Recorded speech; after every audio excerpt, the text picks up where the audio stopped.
शुरू करते हैं अल्लाह के बाबरकत नाम से जो बड़ा मेहरबान और नहायत रहम वाला है। तमाम तारीफ़ें मेरे अल्लाह रब्बुल इज़्ज़त के लिए हैं। अस्सलाम वालेकुम लिसनर्स, मैं हूँ आप लोगों की होस्ट नौशीन।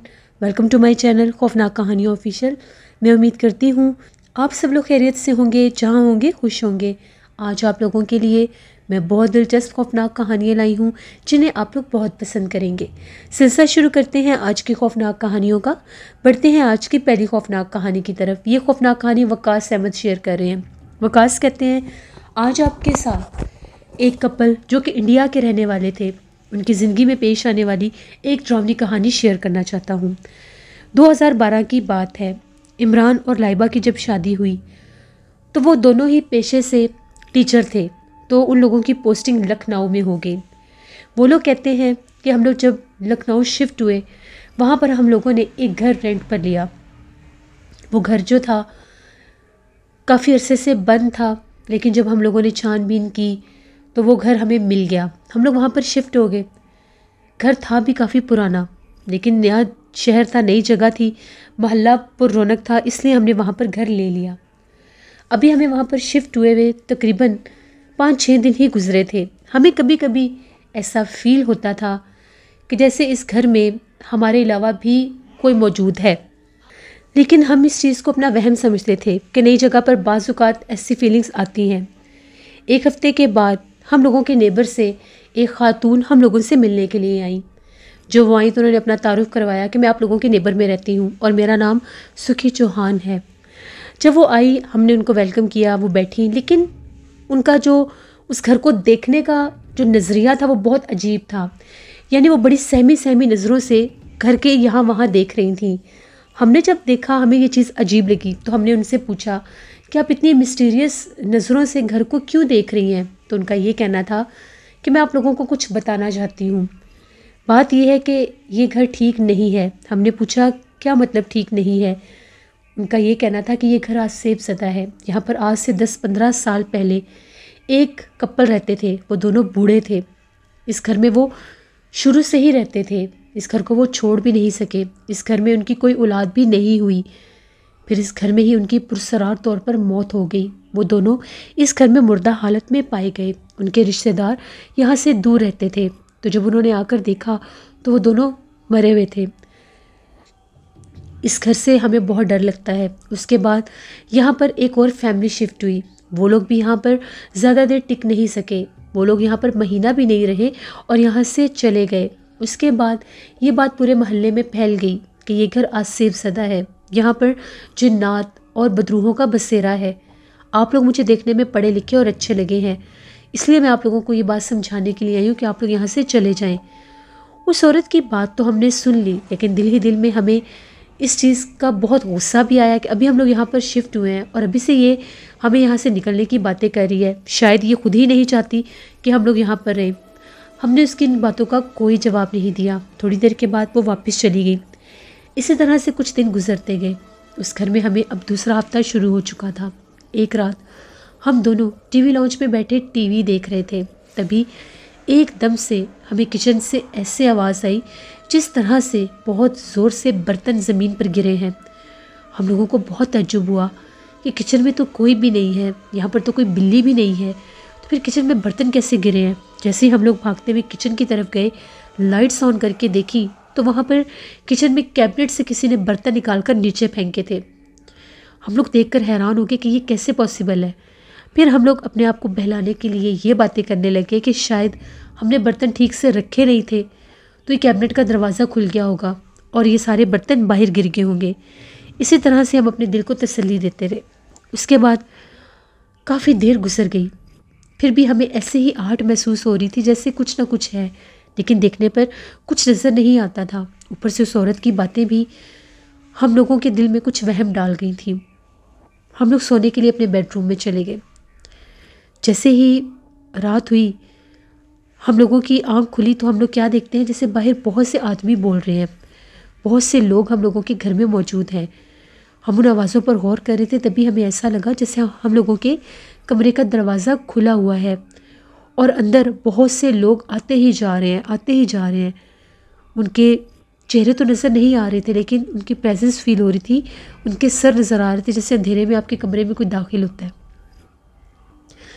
हम लोग तो बहुत डर गए। फ़ौरन से हम लोगों ने कमरे की लाइट ऑन की तो वहाँ पर कुछ भी नहीं था, बाहर भी कुछ नहीं था।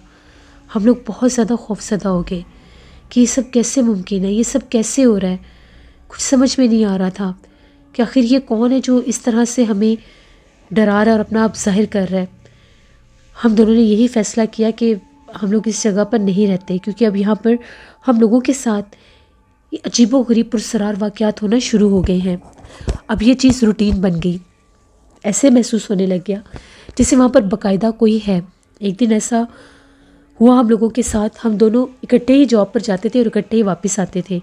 जैसे ही हम लोग अपने घर में दाखिल हुए, घर में खाना पकने की खुशबू महक रही थी और किचन में बाकायदा धुआं भी नज़र आ रहा था, जैसे वहाँ पर मौजूद कोई खाना बना रहा है। हम दोनों हस्बैंड वाइफ बहुत हैरान थे। हम दबे पाँव के साथ किचन में देखना चाहते थे कि कौन मौजूद है। जैसे हम लोग किचन की तरफ बढ़े, हम लोगों ने किचन में झांक कर देखा।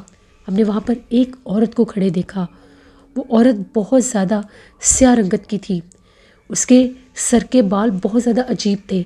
जगह जगह से जैसे उसके बाल नहीं थे, जगह जगह से उसके सर की स्किन यानी गंजापन नज़र आ रहा था। और जो बाल सर पर थे वो भी अजीबोगरीब तरह से जले हुए थे। और वो औरत वहाँ पर खड़ी होकर खाना बना रही थी। जैसे हम लोगों ने उसको देखा, मेरी मिसेस की चीख निकली। वो औरत एकदम हम लोगों की तरफ पलटी। वो इतनी भयानक थी, उसकी सुर्ख रंग की ज़ुबान मुंह से बाहर निकली हुई थी और बहुत बड़ी बड़ी भयानक आंखें थी। मेरी मिसेस के चीखते साथ ही वो नीचे गिरी और बेहोश हो गई और पलक झपकते वो औरत गायब हो गई। मैं बहुत ज़्यादा डर गया। मैंने बहुत मुश्किल से अपनी मिसेस को संभाला। उनको होश आया तो वो सहमी हुई थी और बार बार यही कह रही थी कि यहाँ से जल्दी चलो, यहाँ से जल्दी चलो। हम लोग उस घर से फ़ौरन निकल आए। वो दिन तो हमने किसी होटल में गुजार लिया जैसे कैसे करके। उसके फ़ौरन बाद हम लोगों ने घर की तलाश शुरू कर दी। हम लोगों ने वो घर बहुत जल्दी छोड़ दिया। 1-2 दिन के अंदर अंदर हमने वो घर खाली कर दिया। जब हम लोगों ने वो घर खाली किया तो वहाँ की जो नेबर थी वो हमें दोबारा मिली। हमने उसका शुक्रिया अदा किया और उससे माजरत भी की। उस वक्त तो हमें आपकी बात की समझ नहीं आई, लेकिन आपकी बात ठीक थी। इस घर में बहुत ज़्यादा जिन्नात और आसेब का बसेरा है और वो ऐसे आसेब हैं जो किसी को भी यहाँ पर रहने नहीं देंगे। आपकी बात ठीक थी। हम लोग यहाँ से जा रहे हैं। फिर हम लोग 2-3 साल लखनऊ में रहे। उसके बाद हम लोगों की ट्रांसफ़र वापस हम लोगों के अपने शहर में हो गई। ये एक स्टोरी थी लाइबा और इमरान की, जो वकास अहमद ने मैनचेस्टर से शेयर की। बहुत शुक्रिया वकास साहब का। बढ़ते हैं एक और खौफनाक कहानी की तरफ। ये खौफनाक कहानी सुहेल शेयर कर रहे हैं। सुहेल कहते हैं, मैं लाहौर का रहने वाला हूँ और आज आपके साथ अपनी ज़िंदगी में पेश आने वाली बहुत ही ज़्यादा ड्रावनी कहानी शेयर करना चाहता हूँ। आज से 7 साल पहले मैंने अपनी जो मेरी शॉप थी, मेरी गारमेंट्स की शॉप थी, तो उसको मैंने शिफ्ट किया एक और मार्केट में, क्योंकि जिस जगह पर हम लोगों की दुकानें थी वो सारी मार्केट जो थी सेल हो गई थी। उन लोगों ने वहाँ पर एक प्लाज़ा बनाना था, इसलिए हम लोगों को नोटिस दिया गया और उस ड्यूरेशन के अंदर ही मुझे अपनी शॉप जो थी वो कहीं और शिफ्ट करनी थी। एक और मार्केट थी, उस मार्केट में मैंने अपनी गारमेंट्स की शॉप मैंने वहाँ पर ले ली और वहाँ पर मैं शिफ्ट हो गया। मैंने अपना काम शुरू कर दिया। जो मैंने शॉप ली थी वो काफ़ी ज़्यादा बड़ी थी। मैंने उसी गारमेंट्स शॉप में एक छोटी सी बुटीक भी साथ ही सेटअप बुटीक का भी बना लिया और वहाँ पर मैंने स्टिच ड्रेस रखना भी शुरू कर दिए। पहल सिर्फ मेरे पास अनस्टिच कपड़े होते थे। बुटीक का रुझान देखकर काफ़ी ज़्यादा लोगों का वहाँ पर आना जाना शुरू हो गया। मोस्ट ऑफ वहाँ पर ख़वातीन ही आती थी। एक शाम की बात है, तकरीबन 9-9:30 बजे का टाइम था। काफ़ी शॉप में रश था। बहुत से लोगों ने वहाँ से काफ़ी ज़्यादा चीज़ें भी ख़रीदी, कपड़े ख़रीदे, स्टिच कपड़े ज़्यादा ख़रीदे। हम लोग काफ़ी ज़्यादा थक गए। मेरे पास 2 सेल्समैन थे। अब मैं सोच रहा था कि मैं सेल्समैन बढ़ा दूँ। हम लोग आकर अभी उधर काउंटर पर बैठे ही थे, एकदम से ऐसा महसूस हुआ जैसे कपड़ों के साथ कोई छेड़छाड़ कर रहा है। यानी जो बुटीक स्टैंड के ऊपर कपड़े लगे हुए थे, बुटीक में जो आयरन स्टैंड थे वहाँ पर सारे कपड़े हम लोगों ने लगाए हुए थे, तो वो हैंगर्स को बार बार जैसे कोई छेड़ता है। मैंने ये कहा कि सेल्समैन से ये कहा कि उठकर देखो वहाँ पर कौन है, ये आवाज़ें आ रही है, वो कपड़ों को छेड़ है। जैसे एक लड़का उस तरफ गया तो वो क्या देखता है कि एक औरत है। वो कपड़े चेक करती करती दूसरे साइड पर चली गई, दूसरी शेल्फ़ की तरफ चली गई। उसने कहा कि सर यहाँ पर तो एक कस्टमर है, कोई फ़ीमेल है। मैंने इसे ये कहा कि अभी तो सारे कस्टमर बाहर निकले, फिर ये कब आई, हमें नज़र नहीं आई। और जैसे सेकंड शेल्फ़ की तरफ आई, वो ऊपर से घूमकर उस तरफ आया कि मैं इनको पूछ लेता हूँ इनको कैसा ड्रेस चाहिए। जब वो उस तरफ आया तो वहाँ पर कोई औरत नहीं थी। उसने ये कहा कि सर यहाँ पर तो कोई भी नहीं है। मैंने उसे ये कहा कि ये कैसे पॉसिबल है, अभी तुम कह रहे थे कि यहाँ पर कोई औरत है और वो कपड़ों को छेड़ने की आवाज़ भी आ रही थी, तुम्हारे देखते हुए इस तरफ हुई है, तो फिर वो कहाँ गई। पूरी बुटीक, पूरी शॉप हम लोगों ने छान मारी, कहीं किसी औरत का नामो निशान भी नहीं था। मैंने उसे कहा कि शायद इसे वहम हुआ होगा, क्योंकि वहाँ पर डमीज़ भी रखी हुई थी। काफ़ी ज़्यादा काम की वजह से शायद इसको ये वहम हुआ है। इसी तरह से 1-2 दिन गुजर गए। मखसूस इवनिंग के टाइम ऐसा फ़ील होता था कि जैसे वहाँ पर कुछ ना कुछ है, लेकिन इस तरह से कुछ नज़र नहीं आता था। कभी कपड़े ज़मीन पर गिर जाना, कभी कपड़ों की प्लेसमेंट चेंज हो जाना। कुछ ड्रेसेस हम लोग वहाँ पर जो ड्रेसेस थे वो स्टफ़ वाइज लगाते थे, उनका मिक्सअप हो जाना, ये चीज़ें तो हम लोग नोटिस कर रहे थे। फिर एक दफ़ा ऐसा हुआ, जुमे का दिन था। जुमे को हम लोगों की बुटीक जो होती थी वो बंद होती थी। मोस्ट ऑफ जुमे वाले दिन बाज़ार बंद होते हैं, छुट्टी होती है। मेरे कुछ मिलने वाले थे, वो लोग मेरे रेगुलर कस्टमर भी थे और उनसे फैमिली टर्म्स भी थे। उन लोगों का मुझे फ़ोन आया, उन लोगों को अर्जेंट में कुछ रेडीमेड ड्रेसेस चाहिए थे।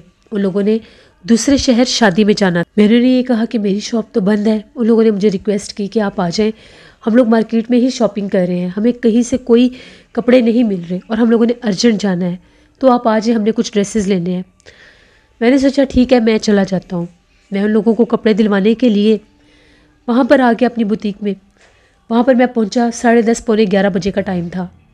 वो लोग अभी तक नहीं पहुँचे थे। वो लोग दूसरी मार्केट से शूज़ देख रहे थे, वहाँ पर कुछ शॉप्स ओपन थी। अभी मैं अपनी शॉप में बैठा ही था, मुझे ऐसी आवाज़ आने लगी जिस तरह से दोबारा से कोई कपड़ों को छेड़ रहा है। बिल्कुल मैं उस शॉप में अकेला बैठा हुआ था, लेकिन हैंगर्स को कोई बार बार छेड़ रहा था। मैंने वहीं से आवाज़ देकर पूछा कि वहाँ पर कौन है। मुझे कोई भी आवाज़ नहीं आई। फिर बार बार कोई कपड़ों को छेड़ता ही जा रहा था। तभी एकदम से ज़मीन के ऊपर कुछ कपड़े गिरे। मैं फ़ौरन से उठा। जैसे ही मैं जिस शेल्फ से आवाज़ें आ रही थी उस तरफ गया, मैंने वहाँ पर एक सजी सवरी दुल्हन को खड़े देखा। उसने बहुत खूबसूरत लिबास पहना हुआ था, बहुत खूबसूरत दुल्हन तैयार हुई हुई थी और वो एक शेल्फ के आगे खड़ी हुई कपड़े देख रही थी। मेरी तरफ उसकी कमर थी। मैंने एक औरत को यूँ तैयार देखा, ज़र्क बर्क, उसने ज़ेवरात भी पहने हुए। मैं बड़ा हैरान हुआ कि ये कौन है। मैंने पूछा कौन हो आप और यहाँ पर क्या कर रही हो। मेरी बात का कोई जवाब नहीं दे रही थी, बस कपड़े देखती ही जा रही थी। अब मैं डर के मारे पास भी नहीं जा रहा था। मैंने फिर पूछा कि कौन हो तुम। जैसे मैंने दोबारा पूछा, मैं उसके करीब जाने लगा, मैंने सारी बुटीक्स की लाइट ऑन कर दी। वो उसी शेल्फ की तरफ वापस गई जिस तरफ उस दिन लड़के ने देखा था। मैं बहुत ज़्यादा डर गया कि ये माजरा क्या है। अब मुझे डर भी लग रहा था, मैं अकेला भी था। मैं भागता हुआ उस तरफ गया, वहाँ पर देखा तो कोई भी नहीं था। मेरी तो हालत बहुत गैर होगी। अभी मैंने यहाँ पर एक सजी सवरी दुल्हन को खड़े देखा है, वो कहाँ गायब हो गई। हर तरफ देखा, कहीं कोई नज़र नहीं आया। इतने में मुझे वो जो लोग थे, मुझे उनका फ़ोन आने लग गया। मैंने शुक्र किया कि ये लोग आ गए हैं। मैंने दिल में सोचा कि इस मसले पर तो मैं कोई और एक्शन लेता हूँ, मैं किसी को लेकर आता हूँ, तब मुझे पता चलेगा। वो लोग आए, उनकी 2 बेटियाँ और वो हस्बैंड वाइफ थे। वो लोग आए, उन्होंने कपड़े वगैरह ख़रीदे। वो लोग जैसे ही कपड़े लेकर निकले, अब मैंने बुटीक बंद करनी थी। जैसे ही मैं लाइट्स ऑफ करने लगा, जिस तरफ डमीज़ थी, जिस तरफ वो शेल्फ थी जहाँ पर वो नज़र आती थी, मैंने डमीज़ के बिल्कुल पास से उसको झांक के बाहर देखते हुए देखा। उसकी आंखें यूं चमक रही थी, उसकी आंखों से रोशनी निकल रही थी। मैं थर थर काँपने लग गया। मेरे पाँव ऐसे थे जैसे वहीं पर फ्रीज़ हो गए हैं और मैं अपनी मर्ज़ी से हिलजुल भी नहीं पा रहा था। वो चलती चलती बिल्कुल मेरे सामने आ गई।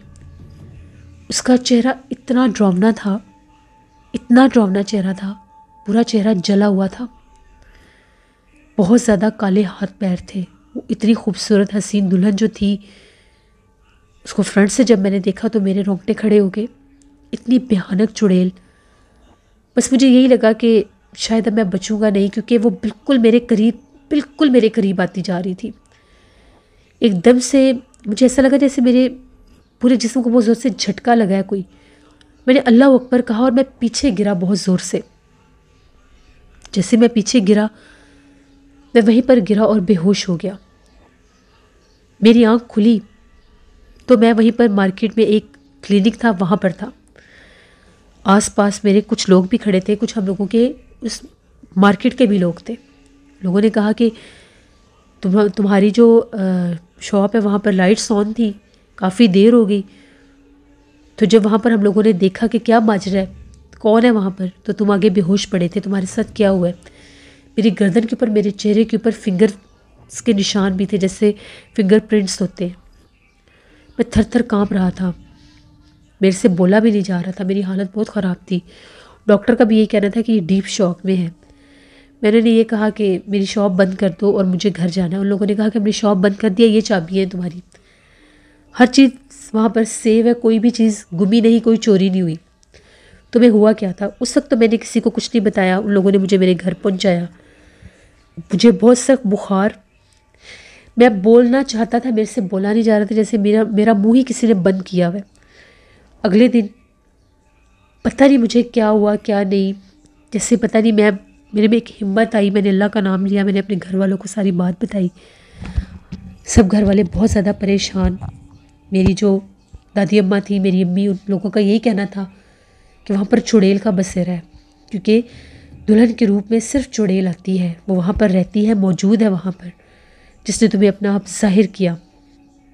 मैं बहुत ज़्यादा डर गया। 5-10 दिन लगे मुझे नॉर्मल होने में, उस ट्रॉमे से बाहर निकलने में। उसके बाद मेरे वालिद साहब और मैं एक आमिल साहब को वहाँ पर लेकर गए। वो आमिल साहब जैसे वहाँ पर पहुँचे, उन्होंने अंदर अभी शॉप में पाँव रखा, वो बाहर निकल आए। ये कहने लगे मैंने इस शॉप के अंदर नहीं आना। हमने पूछा कि आप ऐसा क्यों कह रहे हैं? उन्होंने कहा कि यहाँ पर बहुत ज़्यादा शैतान मखलूक का बसेरा है, वो पिछल पैरी बहुत ज़्यादा सख्त है। इस शॉप को अभी छोड़ दो तुम, वरना ये तुम्हें जान से मार देगी, तुम्हें इतना नुकसान देगी। यहाँ पर उनका ये कहना था कि यहाँ पर पहले भी कोई ऐसा हादसा हो चुका है, कोई मर्डर हो चुका है। अब मैं तो डर गया, शॉप बंद कर दी। 10-15 दिन गुजर गए, 1 माह होने वाला था, शॉप बंद थी। फिर नई शॉप ढूंढने लग गया, वहाँ से शिफ्टिंग की। काफ़ी मैंने लॉस भी मेरा हुआ।